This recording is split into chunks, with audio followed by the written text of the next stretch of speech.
If I were to say it's now or never for the Celtics, meaning if this team doesn't win the championship, it's never going to, is that McNutt's? I think it's a little bit McNutt's. I think the time is now for them. This is their best opportunity. Hoping Kristaps Porzingis will be right by the time they hit a finals opportunity, but I'm not going to say never. There's still a lot of talent on that roster, but I do think this year is one of their best opportunities to date.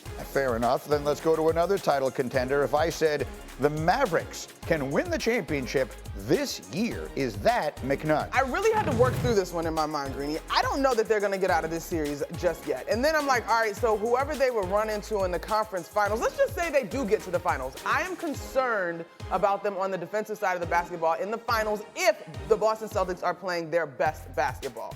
I think it could be a fun matchup, but I'm going to go no on this one. This is not McNutt's. I don't think this is the year for Dallas, although they're moving in the right direction for sure. So we are landing on, yes, it is McNutt's. No, they can't Correct. do it. Fair enough. No, I know. It's a complicated dynamic. All right, tomorrow night, if I said tomorrow night, you know the history of it. Alan and I know it better than anybody. If we said tomorrow night's the biggest game at Madison Square Garden in 25 years for the Knicks, is that McNutt's? I do not think this one is McNutt's. And I really wanted to be like, oh, they still got to get 7, but you got to get this one to set up 7 potentially. Look, the Garden has been rocking and behind this team all season long. The first 2 games of this postseason, alumni row on the baseline nearest the Knicks bench has been incredible. I don't have to tell Knicks fans what this means, and you don't have to tell those players either. Well, if you need to be told, let me explain or demonstrate exactly what it means for both series that went to 2-2 last night.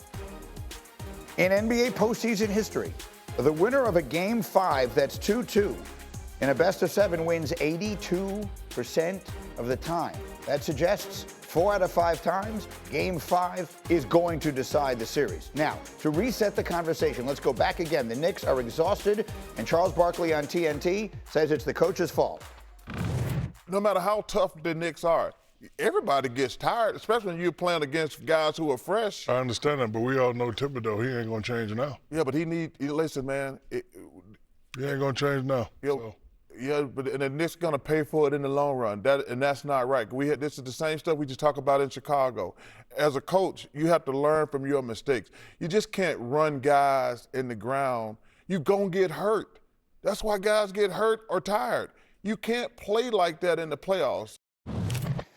So let me make clear, and again, Big Perk took great issue with those comments, and so have pretty much everybody here. Let me make clear, Charles Barkley is saying what a lot of New York basketball fans are saying, to be crystal clear. So this is, we may disagree with it, or you guys may disagree with it. Doesn't mean that he's just speaking by himself. The reality of it is there a way? I understand they've lost a variety of players.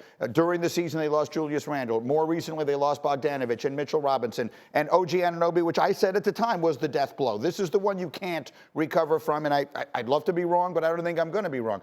The question is, was there some way to find some more rest for these guys? I get that Josh Hart was going to have to play insane minutes.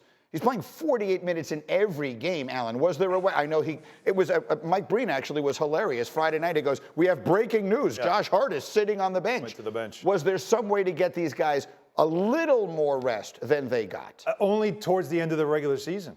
But they were playing for the best position they could get in the playoffs to avoid having to play teams that they didn't think they could take on with their limited roster in the first round. They didn't want to have to face the Celtics. They didn't want to be in the play-in and play extra games. They needed that week off for exactly what we were talking about. So they did decide to go all in for the number 2 seed. They wanted that.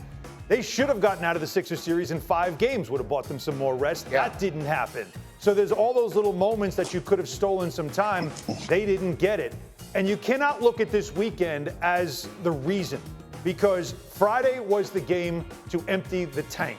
Get that one, you're up 3-0, and you punt game 4 because it was less than 48 hours later. 3:30 on a Sunday, that favored the Pacers. Yes. The Knicks knew it.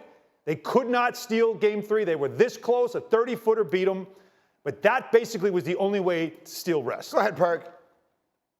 And let me go back and address the comments, because everybody keep tying the two together when Tibbs was in Chicago. See, the difference of Tibbs in Chicago to the Tibbs now is that when Tibbs was in Chicago, it was running them into the ground, not just in the game time minutes, but it was also the practice time, right? Going 2.5 hour practices, like that type of deal. This is not Tibbs anymore. And so even when you look at the injuries that the New York Knicks have suffered right now, Julius Randle, a physical hard foul injury to separate his shoulder.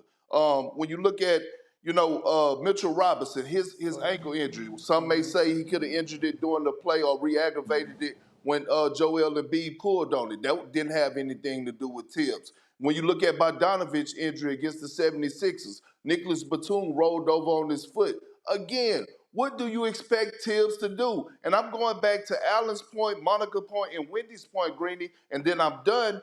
Think about this, right? You have less than 48 hours to recover for a game, or early game on Sunday.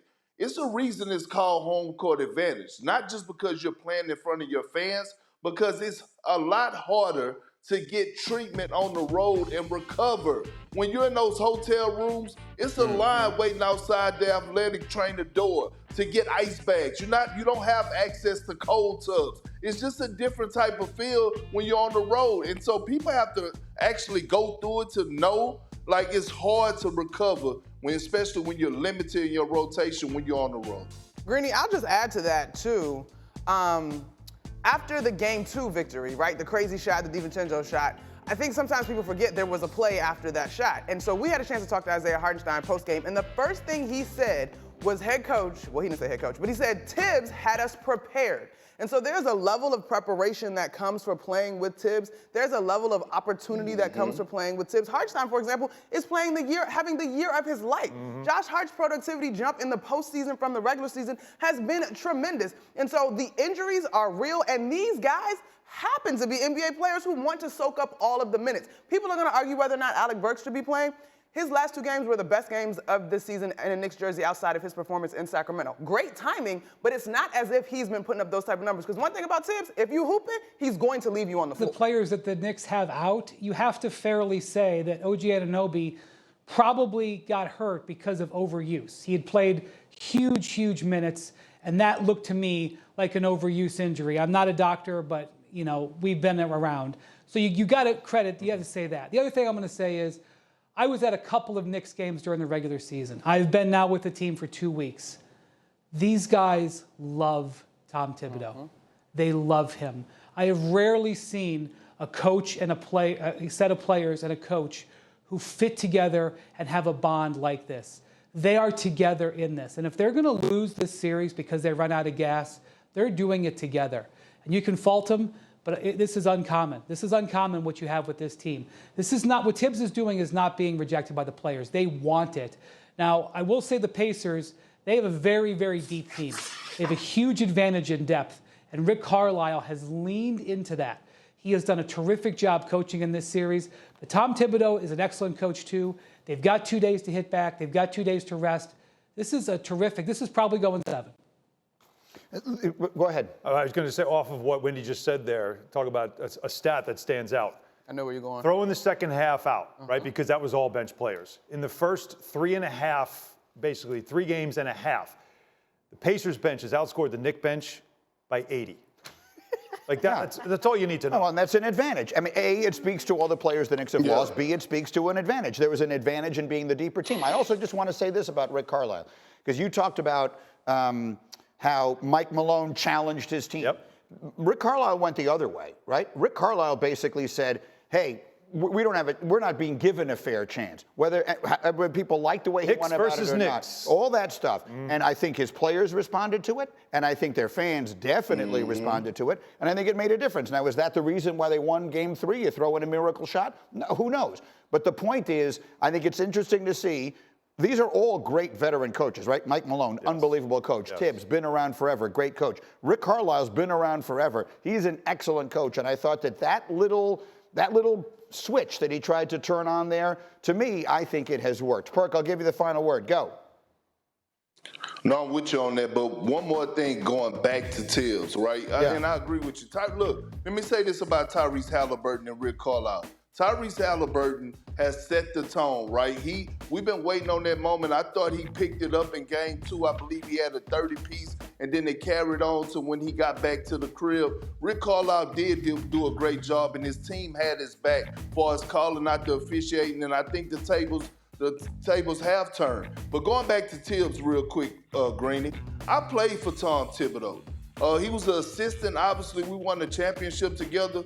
Tom Thibodeau is a guy that is in the film room in his office from 5 in the morning to 10 at night. And I think the Knicks have done a great job of putting the players around him that is actually like it's a perfect marriage for us, their identity. Jalen Brunson, they want to hoop. He want to hoop. Josh Hart, he wants to be out there. Dante, he wants to be out there. You heard Jalen, there's no excuses. They had a players-only meeting to call out each other, not Tom Thibodeau. At the end of the day, this is what this team is made of. This is the culture of this team. It's hard work, no excuses. Win, lose, or draw, we're going to go out there and leave it all out on the floor. Wanna try to boast at what I look like. Think I'm going caught it where I pull up all range. Jimmy with the heat, I'm on fire. It's NBA on the ESPN.